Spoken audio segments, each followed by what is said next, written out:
Rampant fighting has been the reality in Sudan for more than a year now, as Sudanese armed forces and paramilitaries battle for the control for this country. It has been devastating for Sudanese people. Nearly 9 million of them have been forced to leave their homes to escape the violence. Food insecurity is constant, and a full-out famine looms ahead. The United Nations says 18 million people, that's about a third of Sudan's total population, don't have enough food to eat on any given day. And just this week, Canada announced the first sanctions against those in Sudan who are undermining peace. But those sanctions came much later than from other countries.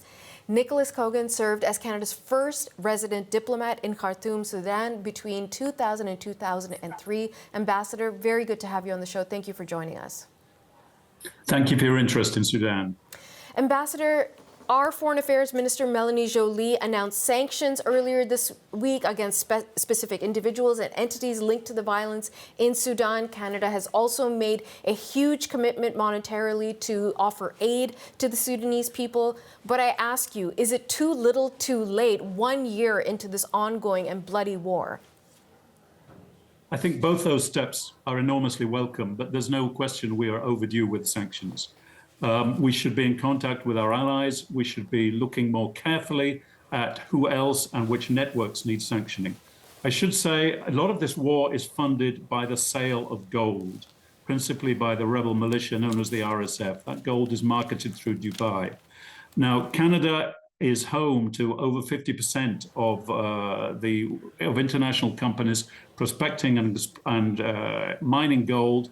We have the expertise to be doing a lot of tracking. We have the expertise to be inputting to our allies on how to clamp down on those networks, on those sales. And I think there is a unique role that we could be playing, but we're not yet playing in Sudan. You mentioned the RSF, the Rapid Support Forces. These are what some describe as the new and developed Janjaweed, who carried out a brutal and violent, what many have described as a genocide back in 2004. They once again are at the center of this battle along the Sudanese armed forces. What exactly are these two forces fighting for?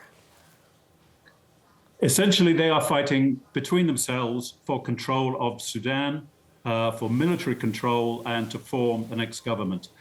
These two forces, the two generals who are duking it out between themselves, as recently as 2 years ago, they were allies. They conspired between themselves to overthrow the secular democratic government of Sudan, and then they fell out amongst themselves. So it's a very cynical, brutal attempt by both parties to regain, to take total power of Sudan and its economy. Frankly, the RSF certainly have behaved worse than the regular armed forces, and as you say, they are now reviving the old specter of genocide in Darfur. So it is an absolutely horrific situation. Can you describe some of that horror that's happening on the ground? Because this is a story that doesn't often make the headlines. Well, yeah, I mean, you laid out some of the statistics, but specifically what is happening in Darfur is a revival of what happened nearly 20 years ago, 2002, 2004, where you have Arab tribes that initially were armed by the then government to take on African tribes, disenfranchised, discontented African tribes, and suppress a revolt. So we have a reincarnation of that same phenomenon. At that time, about 20 years ago, the Janjaweed, the so-called devils on horseback, were armed by the government. It is that same group that has now come back and is actually fighting the government on a broader level while engaging in genocide in Darfur once again. So we're talking hundreds, thousands of people. There are very few outside eyes on the ground. We don't know the exact extent, but certainly, just to give you an idea, about 3 weeks ago, when a part of Khartoum changed hands and outsiders were able to get in, they buried 900 bodies in 1 day, in 1/4 of Khartoum. So that's the kind of violence, that is the kind of killing we're seeing in Sudan. 900 bodies in 1 day. And as we're speaking to you, sir, we are showing images, some of them incredibly painful, of children who are skeletal. I mean, these are the types of things we saw in the 80s coming out of the famine in Ethiopia. What does the international community need to do? Well, above all, there are two things. Obviously, we need to be cranking up humanitarian aid, and it's very good to see Canada stepping up to the plate there.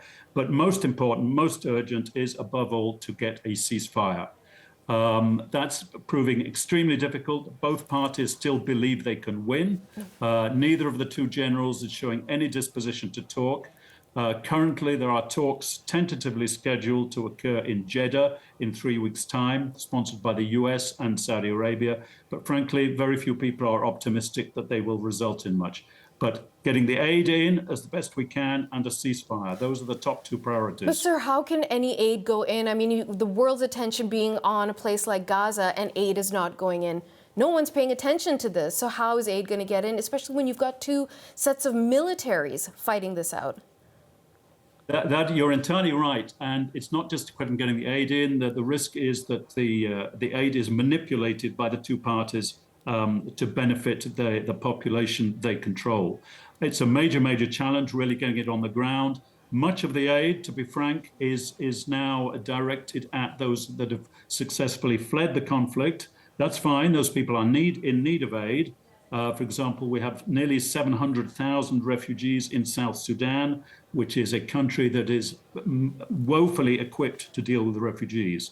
So it's fine that money is going to those groups, but getting aid into the country itself is hugely challenging.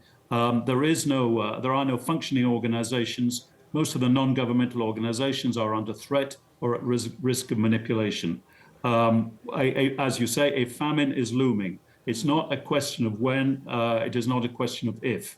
There will be hundreds of thousands of people who are going to start dying in June, July. Ambassador, we are over time, and very quickly I just want to ask you, you've been lobbying and talking and tweeting and writing about this. Why do you care so much?